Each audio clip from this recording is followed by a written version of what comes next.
السلام عليكم ورحمة الله وبركاته. ازيكم عاملين ايه؟ رب تكونوا كلكم بخير.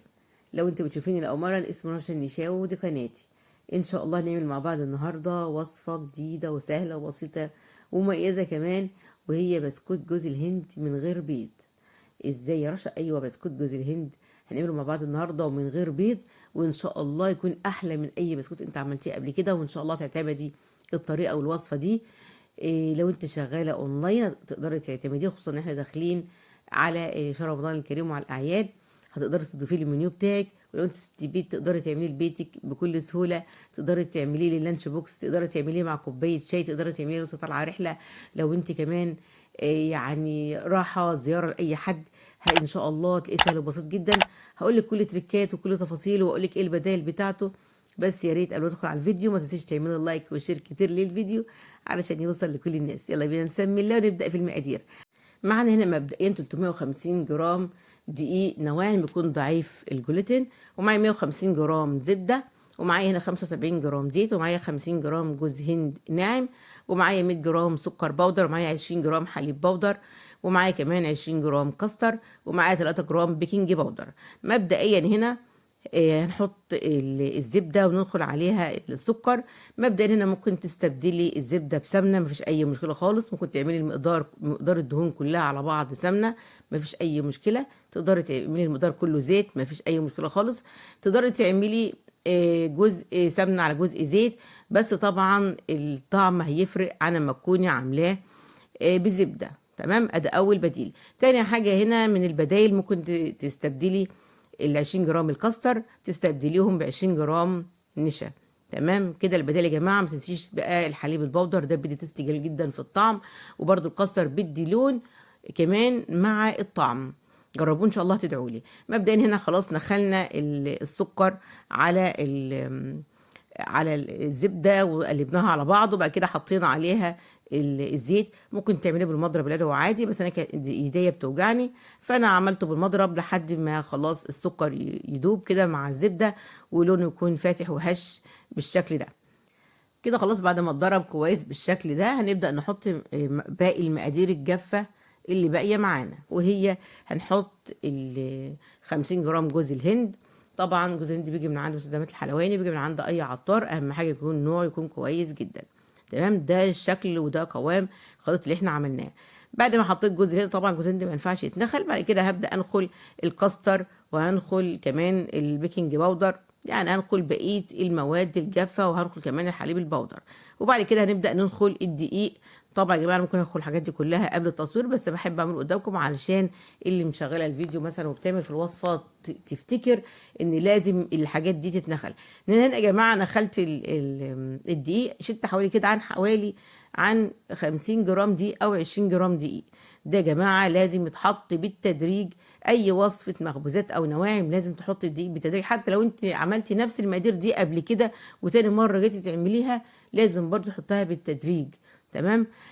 هنا ما احتاجتش اخر 20 جرام دقيق، يعني انت الدقيق بالظبط يكون من 350 جرام، من 320 جرام 350 جرام حسب نوع الدقيق بتاعك. تفضلي تقلبي فيه كده بالشكل ده، مش هتعجنيه طبعا، لحد ما تختبري كده قطعة العجين وتلفيها على ايدك، وتيجي تحط صبعك فيها لقيتها شققت، ترجعي تلفي ايدك فيها تاني، لقيتيها ما شققتش. تمام، يبقى خلاص كده الوصفة معاكي خلاص بقت جاهزة على الشغل. تمام. هنا الخليط ده مش بنسيبه لا يخمر ولا بنسيبه يريح ولا اي حاجه. طبعا انت شايفه الخليط ما كانش بيلزق ولا يجرى له ولا في ايدك اي حاجه خالص. هو بتقلبيه لحد ما يكون ناعم في ايدك زي اي نواعم. تمام. جبت انا بقى معلقه جوز هند ناعم من احنا حطيناه في قلب المقادير، ومعلقه سكر حبيبات عادي، بس يا ريت يكون لونه ابيض، يكون سكر نضيف. هقلبهم في بعض بالشكل ده، هخلطهم على بعض ونبدأ بعد كده بقى. جبت هنا كمان صينية أو صاجة مقاس 30 في 40، يدوب أخدت معايا المقدار بالظبط.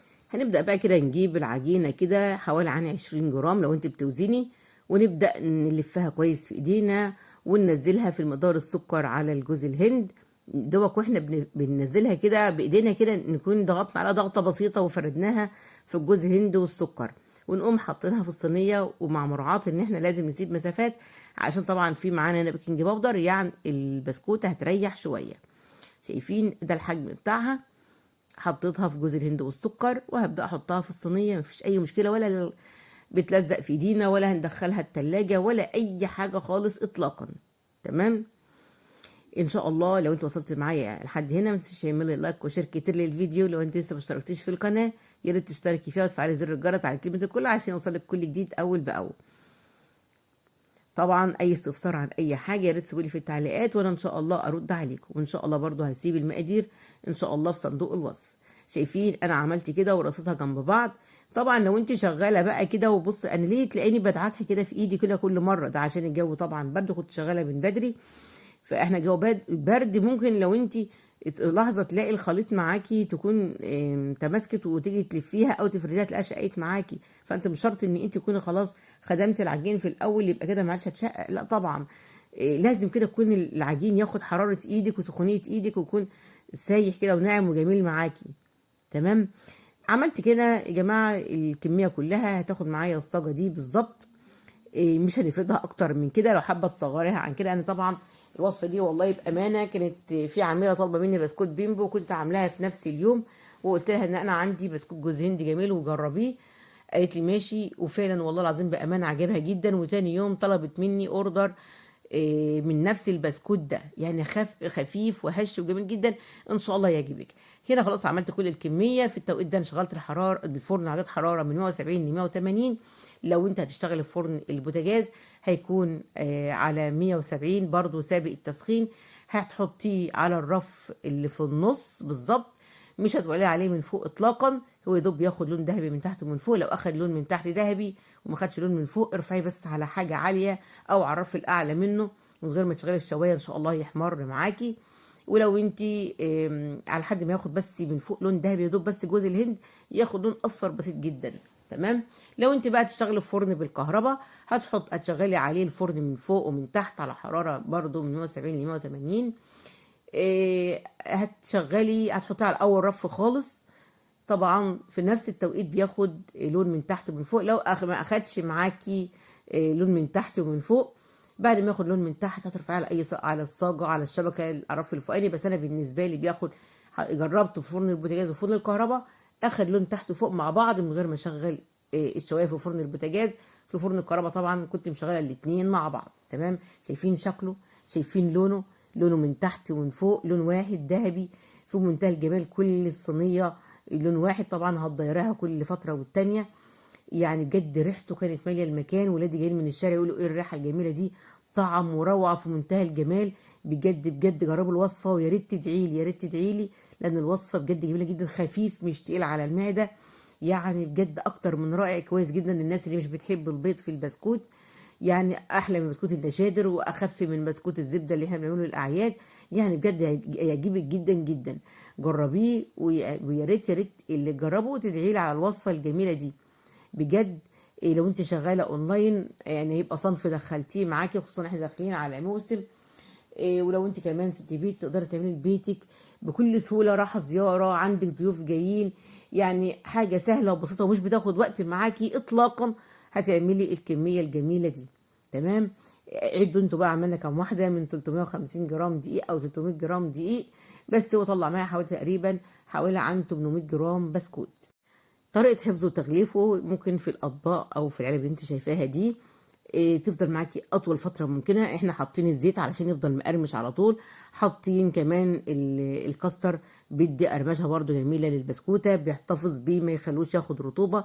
طبعا الاستاذ الجميل اللي ايديه الصغنطوطه اللي دخلت معايا دي صمم ان هو اللي يعبيه معايا، ده الاستاذ عبيده صمم ان هو يعبي، يعني يسجل معايا اخر جزء في الفيديو. وكده خلاص يا حبايبي وصفه النهارده خلاص خلصت. يا رب تكون عجبتكم، ما بقيتش طولت عليكم. ويا ريت عجبتكم ما تنسونيش في اللايك والشير وتفعلوا زر الجرس على كلمه الكل عشان يوصلكم كل جديد اول باول. وان شاء الله انتظروني في الفتره اللي جايه ان شاء الله بوصفات جايه كتيره. كانت معكم رشا النشاوي، والسلام عليكم ورحمه الله وبركاته.